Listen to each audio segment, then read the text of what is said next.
Assalamualaikum warahmatullahi wabarakatuh. Selamat siang, salam sejahtera. Perkenalkan, nama saya Rina Felina, NIM 2433014. Di sini saya akan menyelesaikan tugas kimia dasar dengan dosen pengampu Dr. Eti Merina Brahmana SSI MSI dengan materi yang pertama, yaitu larutan. Larutan ini adalah pencampuran dua zat yang tidak bisa.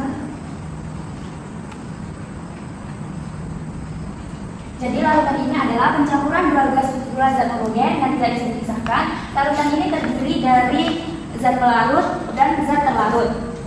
Cara menghitung zat larutan ini dibagi menjadi 4, yaitu yang pertama molaritas, yang kedua molaritas, yang ketiga normalitas, dan yang keempat adalah fraksi mol.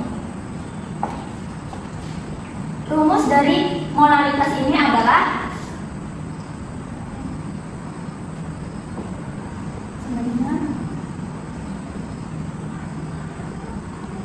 gram per atom massa molekul relatif dikali dengan 1000 per volume. Rumus dari molaritas adalah M gram per ml dikali 1000 per gram. Sedangkan normalitas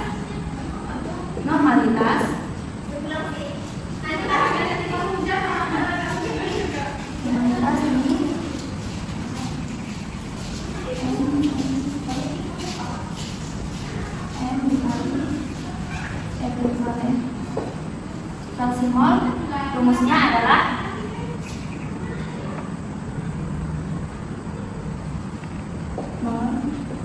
massa N larut per N larut. Di sini terdapat contoh dari larutan, yaitu yang pertama ada sebanyak 10 gram NaOH memiliki NR 40 yang dilarutkan dalam air hingga volume 50 ml. Hitunglah molaritasnya. Di sini diketahui massa zat larutan yaitu 10 gram NR NaOH yaitu 40, volume larutan 50 ml. Langsung kita masukkan penyelesaian ini ke dalam rumus. M sama dengan 10 gram per 40 kali 1000 per 50. Hasilnya adalah 0,5 per liter. Selanjutnya, contoh kedua yaitu hitunglah molaritas larutan yang dibuat dengan melarutkan 4 gram NaOH dalam 200 gram. Diketahui AR, Na yaitu 23, O 16, H 1. Cara penyelesaiannya, nah, diketahui cara mencari AR dengan AR Na kali ARO kali 1 dikali ARH. Di sini terdapat ARNA yaitu 23, ARO-nya 16, sedangkan ARH-nya itu adalah 1. Kita kalikan semuanya, kita dapatkan hasil 60. Selanjutnya kita masukkan ke dalam rumus 4 gram dibagi dengan adanya ini 40 dikalikan dengan 1000 per 200 gram dan mendapatkan hasil 0,5 mol. Kita masuk ke contoh ketiga, yaitu hitung normalitas larutan H2SO4 jika 2 gram H2SO4 dilarutkan dalam 500 ml larutan. Diketahui massa 2 gram, volume ini diubah ke liter menjadi 0,5 liter. Massa dari H2SO4 memiliki 2 valen per 9 per gram. Jadi kita masukkan ke dalam rumus 2 gram per 0,5 liter dikali 2 ekuivalen per gram, hasilnya 8 Newton. Lanjut ke soal yang keempat, yaitu berapa banyaknya etanol yang terdapat dalam 800 ml larutan etanol 30% volume. Penyelesaiannya, volume larutan ini hanya 800 ml. Persennya larutan sama dengan volume zat terlarut dikali 100%. Volume larutannya volume zat terlarut persen volume dikali volume. Larutan 100%, volume etanol kita masukkan 30 dikali 800 menjadi 240 ml. Selanjutnya adalah materi asam basa. Asam adalah senyawa yang memiliki pH di bawah 7, sedangkan basa adalah senyawa yang memiliki pH di atas 7. Asam basa dibagi menjadi 3 teori. Yang pertama, teori Arrhenius.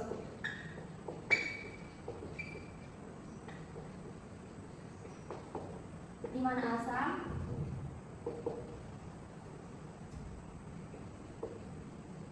memiliki ion positif, sedangkan basa memiliki ion OH negatif. Sebagai contoh asam kita ambil HCl.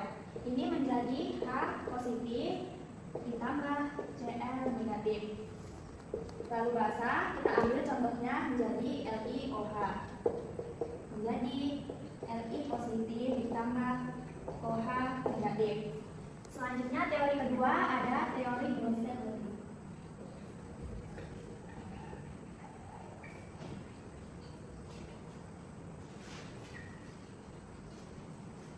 Di mana asam ini sebagai pendonor atau memberi proton, sedangkan basa sebagai menerima atau accept proton. Sebagai contoh kita ambil pada H ditambah H2O menjadi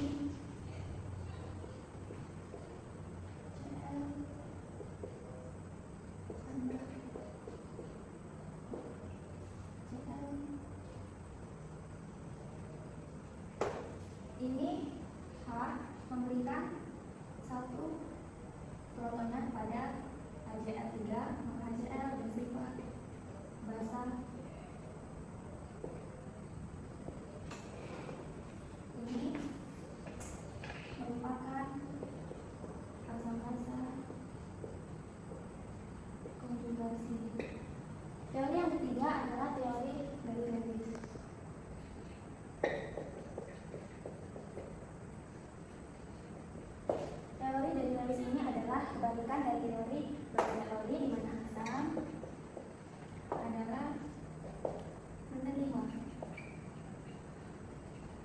elektron, sedangkan basa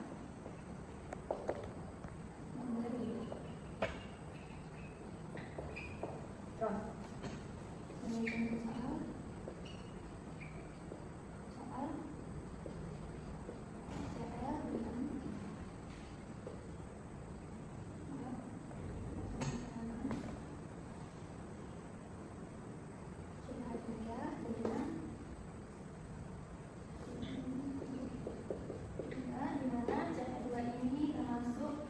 golongan kelima dalam tabel periode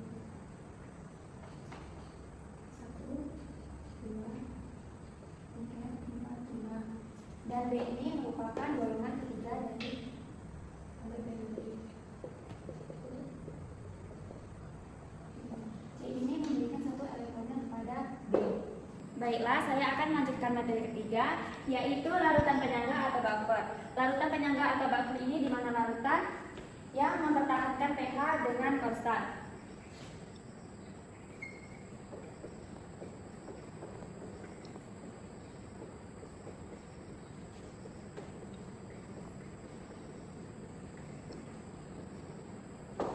Di mana jika pH itu ditambahkan dengan asam, maka pH-nya bersifat tetap. Tetap yang dimaksud ini bukan berarti tidak berubah, tetapi berubah hanya dengan kecil.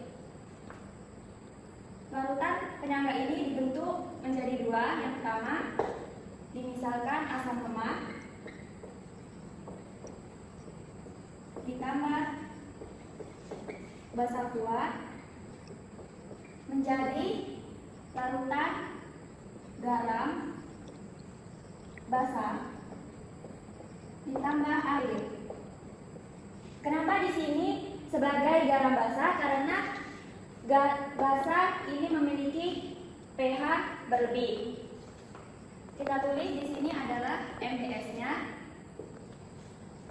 di mana M adalah mula-mula, sedangkan B bereaksi dan ini sisa. Berarti kalau yang bentuk pertama ini yang tersisa adalah asam lemah, ini habis, dan ini tersisa, ini habis. Di bentuk yang pertama ini adalah termasuk buffer dari basa.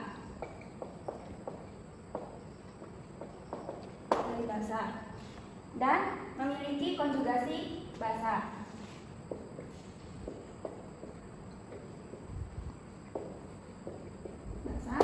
Dengan rumus jika ditanya basa berarti H positif sama dengan mol dari asam lemah disingkat Al per Kb dikali mol dari garam dikali dengan valensi. Valensi ini adalah ion dari asam lemah. Bentuk yang kedua, basa lemah ditambah asam kuat menjadi garam asam ditambah air. Air ini H2O. Nah, kita tulis MBS-nya juga. Berarti yang ini yang tersisa adalah basa lemah. Ini habis, ini tersisa, dan ini habis. Ini termasuk ke dalam buffer asam dan konjugasi asam.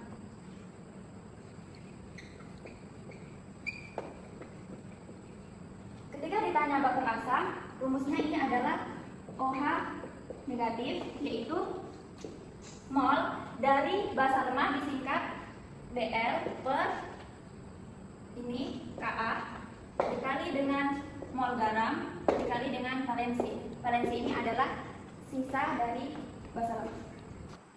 Contoh selanjutnya dari larutan penyangga yaitu yang pertama 50 ml NH4OH 0,2 mol ditambah 100 ml HCl 0,05 mol.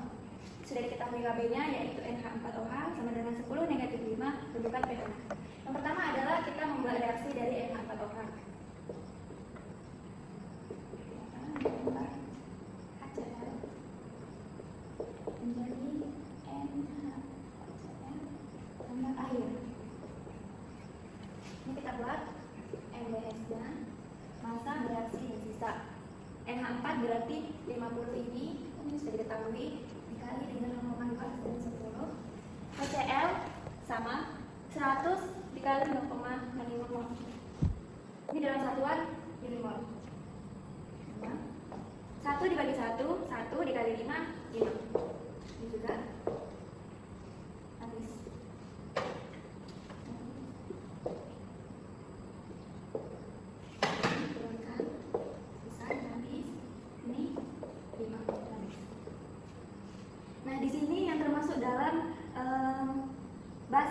tugasnya adalah NH4Cl. Rumusnya berarti H positif. Selanjutnya jika ditanya KB berarti rumusnya adalah H positif sama dengan mol dari KL. KL-nya sama dan KB karena yang ditanya KB mol dari garam dan valensi. Kita turunkan, masukkan N-nya ini 5, KB-nya 10 mg kali 5, valensinya 1. Jadi hasilnya adalah 5. Ini beta dari basa. Untuk mencari PO-nya sama dengan 14 dikurang dengan 5 sama dengan 9. Selanjutnya contoh kedua yaitu CH3COOH 0,1 mol ditambah NaOH 0,1 mol juga menjadi 150 ml. Ini 150 ml milik NaOH. Di sini eksperimennya dan di sini 150 dikurang eksiliter dengan larutan penyangga pH 5 log 2 dengan Ka 10 negatif. Mula-mula kita mencari reaksi dari CH3COOH.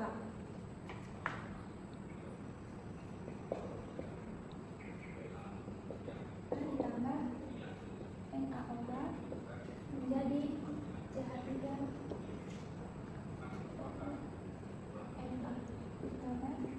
H2O. Ya, kita buat NDS juga. Masa bereaksi dengan sisa. Selanjutnya mula-mula dari CH3COOH ini ada 0,1 dikali X mol 0,1 X. Selanjutnya NaOH kan sudah diketahui 150 ml, berarti ini dikalikan hasilnya 15 dikurang X 0,1. 1/1 dikali 15 dikurang 0,1 X dengan 15 kurang 0,1 X dikali 15 kurang 0,1 X. Ini diambil karena dia yang paling kecil. Ini sisa 0,5 X dikali 15 habis ini 15 1 X menurunkan 0,1 X habis. Di sini sudah diketahui MBS-nya berapa, lalu kita akan mencari dari asam. Dari asam rumusnya adalah ini kan tadi log berarti setengah berarti 10. Kenapa di setengah? Karena dia lognya berupa positif. Jika kalau usahanya negatif dia lognya 2 bukan setengah. Setengah masuk ke rumus pengolahan negatif Ka kali mol dari asamnya mol dari garam kali valensi. Kita masukkan Ka-nya tadi ada 10/5, kita turunkan. Ini N dari ini 0,2 X kurang 15 per dari garam 15 kurang 0,1 X dari valensinya 1. Terus kita ini 10 minimal jam sore, kita kalikan 2 ini ke 0,2, hasilnya 0,4 X dikurang 30.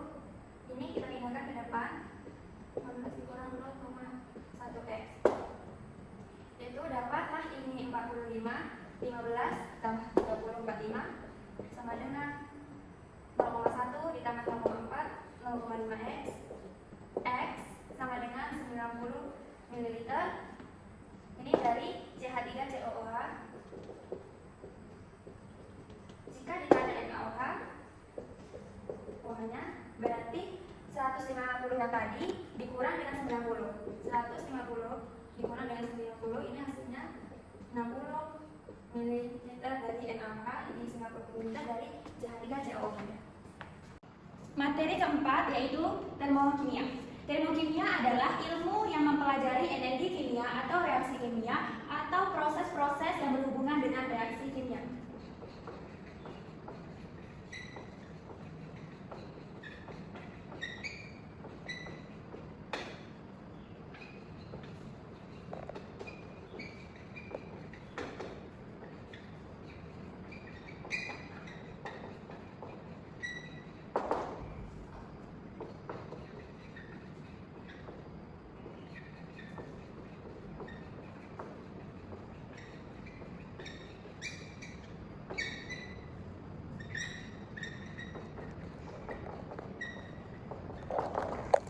Nah, termodinamika ini dibagi menjadi dua, yaitu ada sistem dan lingkungan. Sistem ini adalah bentuk yang berasal dari alam, sedangkan lingkungan ini adalah suatu sistem yang berasal dari luar. Bisa kita gambarkan seperti contoh. Ini.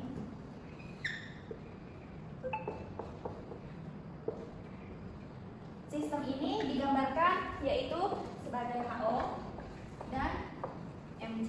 Mg ini garam dan lingkungannya itu merupakan gelas kimia yang tempat untuk memasukkan kedua zat ini. Gelas kimia yang dipengaruhi oleh suhu. Sistem ini dibagi menjadi dua reaksi. Yang pertama, reaksi endotherm. Yang kedua, reaksi exotherm. Di mana reaksi endotherm ini adalah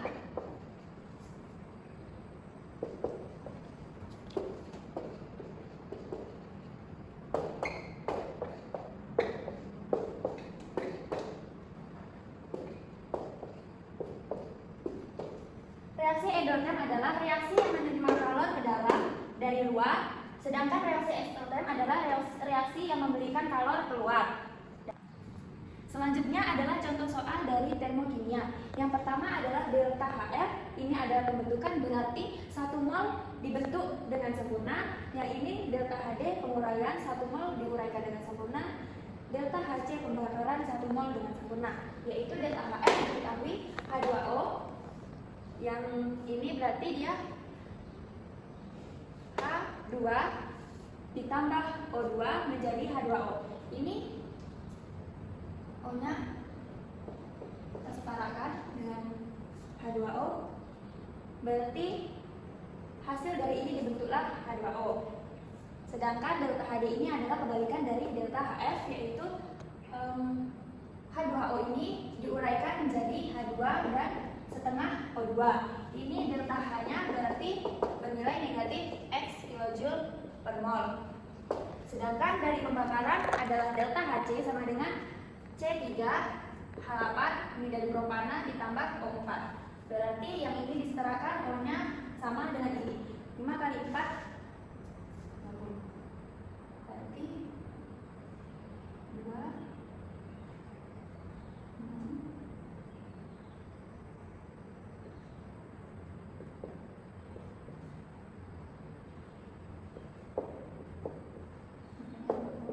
dengan nilai delta HC sama dengan negatif 120 kJ per mol jika sudah disetarakan. Selanjutnya adalah materi termodinamika, merupakan cabang fisika yang mempelajari tentang energi dan kalor dan hubungan bentuk energi lainnya. Termodinamika ini dibagi menjadi 3, yaitu yang pertama termodinamika 1. Termodinamika 1 adalah perubahan energi dalam sistem tertutup atau delta U akan sama dengan kalor yang ditambahkan dalam sistem dikurangi usaha atau kerja yang ditambahkan dengan sistem. Rumusnya adalah delta U sama dengan Q dikurang W. Contoh soalnya.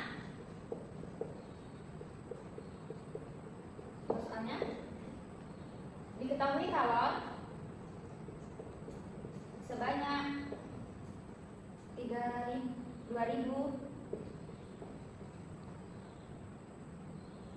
ditambahkan pada sistem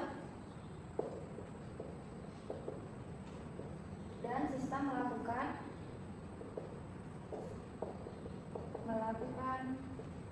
usaha pada lingkungan. Perubahan energi di dalam sistem adalah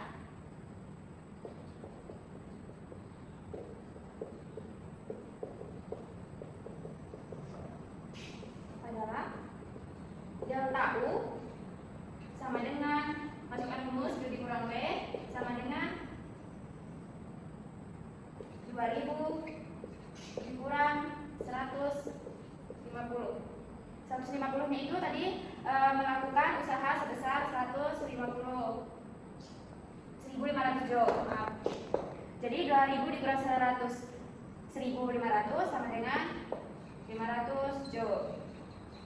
Selanjutnya ada termodinamika 2, yaitu kalor mengalir secara spontan dari benda bersuhu tinggi ke suhu yang rendah. Ini merupakan perubahan entropi menyerupai perubahan awal sampai di urat akhir sistem. Rumusnya adalah delta S sama dengan Q per T. Ini contoh soalnya, sebuah sistem mengalami perubahan suhu dari 20 derajat Celcius menjadi 50 derajat Celcius jika kapasitas kalor sistem adalah 2 Joule per gram derajat Celcius. Tentukan perubahan entropi delta S sistem. Nah, masukkan rumusnya adalah delta S sama dengan Q per T. Kita masukkan angkanya sama dengan T1 per T2 per T1 sama dengan 2 Joule per gram derajat Celcius. Ini sama dengan dikali sama dengan 2 Joule per gram derajat Celcius. Ini sama dengan ini salah. Sabar ya, Fit.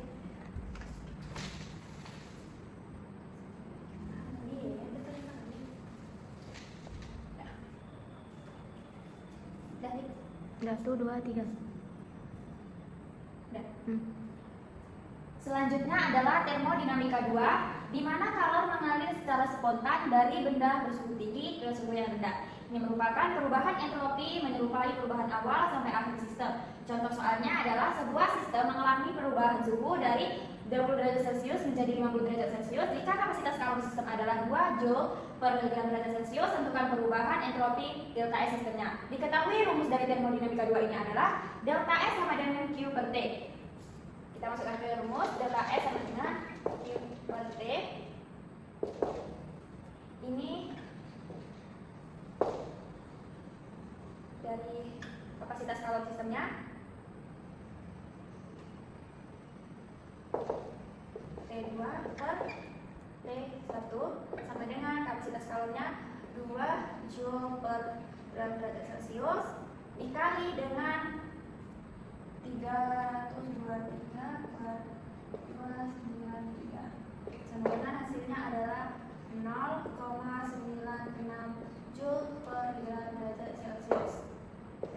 Selanjutnya adalah hukum termodinamika 3, yaitu pada suatu sistem mencapai temperatur 0 absolut,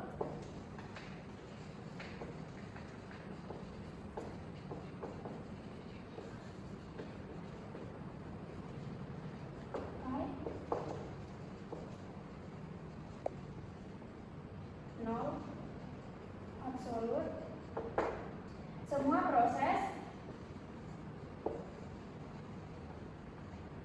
akan berhenti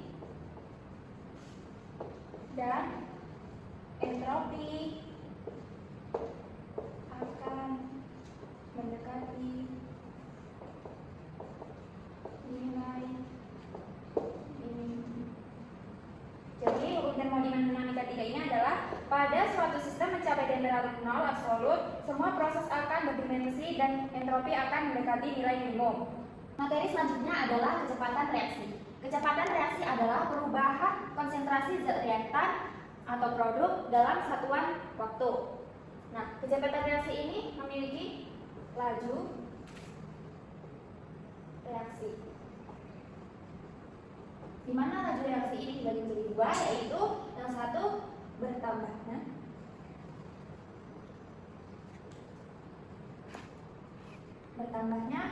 produk per waktu,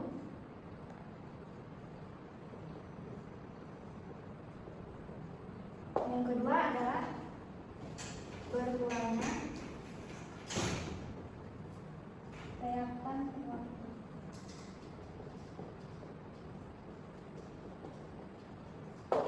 Contohnya pada N2 dalam bentuk gas ditambah K2 dalam bentuk gas menjadi NH3 dalam bentuk gas. Nah, yang dimaksud reaktan adalah ini N2 dalam bentuk gas ditambah H2 dalam bentuk gas, ini adalah reaktan. Dan menghasilkan ini adalah produk. Faktor yang mempengaruhi kecepatan adalah faktornya. Yang pertama itu ada konsentrasi reaktan.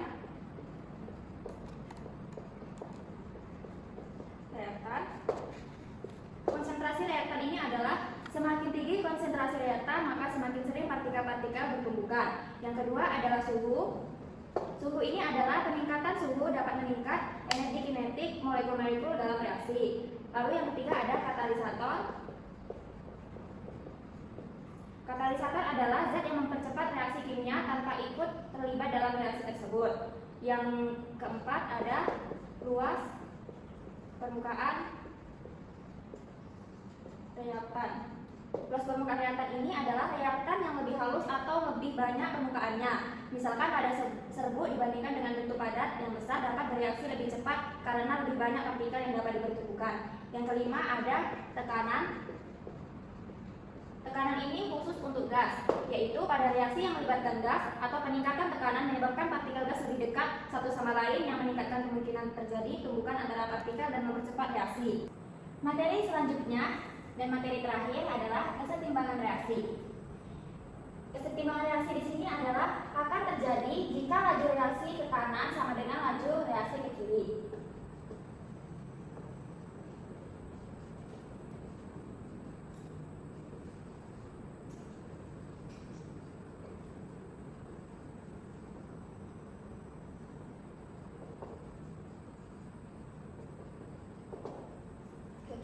Disebut juga dengan reaksi reversible. Reversible ini reaksi bolak-balik.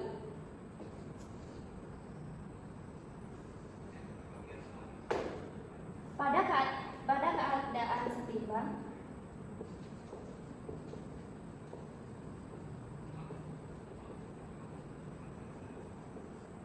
dibagi menjadi dua, yaitu reaksi tetap berlangsung keduanya ke arah dengan kecepatan yang sama. Yang kedua adalah konsentrasi zat-zat yang tidak berubah. Selanjutnya ada dilihat dari fase zatnya.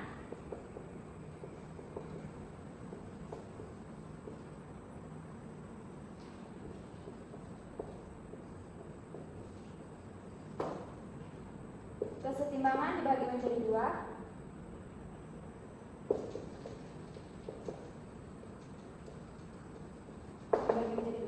Yaitu yang pertama kesetimbangan homogen.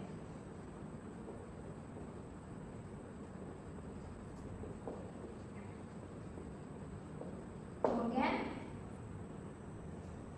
dengan fase yang sama. Contohnya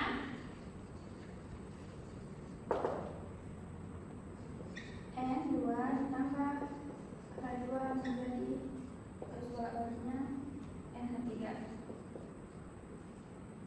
Ini menjadi 3, dan ini menjadi 2, dan ini menjadi 3. Ini dalam bentuk gas, dan ini dalam bentuk gas, dalam bentuk gas. Yang kedua adalah kesetimbangan hidrogen.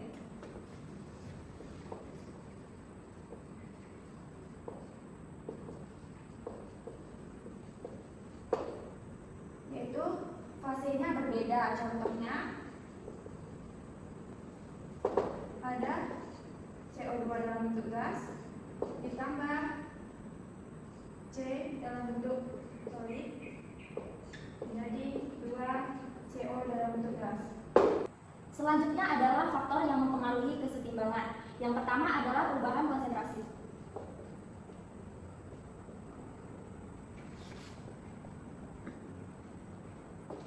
Di mana pada kesetimbangan hidrogen, ini perubahan konsentrasi hanya berlaku untuk zat dalam wujud aqueous dan gas.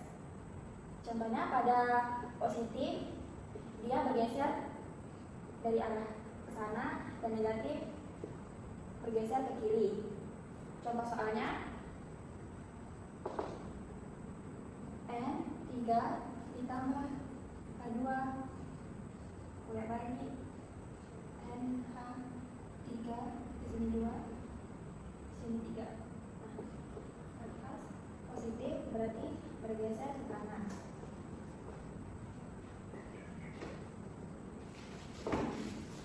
Kalau misalkan NH3 itu berarti bergeser ke kanan.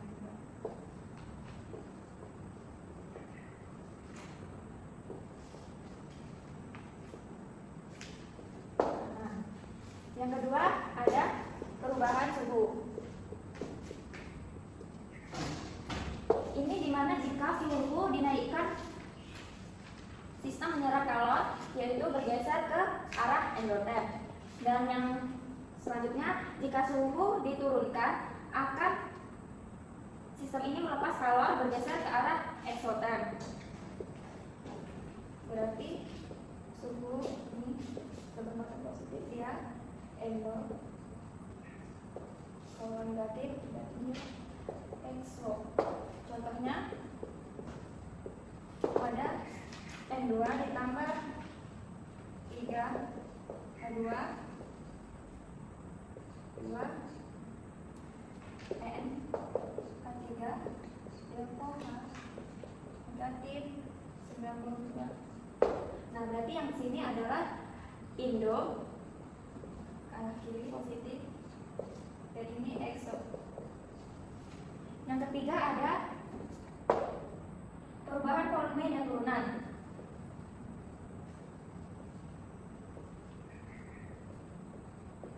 Turunan yaitu P ke atas, P ke bawah, S ke bawah, dan ke atas menjadi S bawah, dan ini ke atas. Di mana P adalah turunan, F adalah volume, dan FOT adalah koefisiennya. Demikianlah penjelasan materi kimia dasar. Kurang dan lebihnya saya mohon maaf. Saya akhiri. Assalamualaikum warahmatullahi wabarakatuh.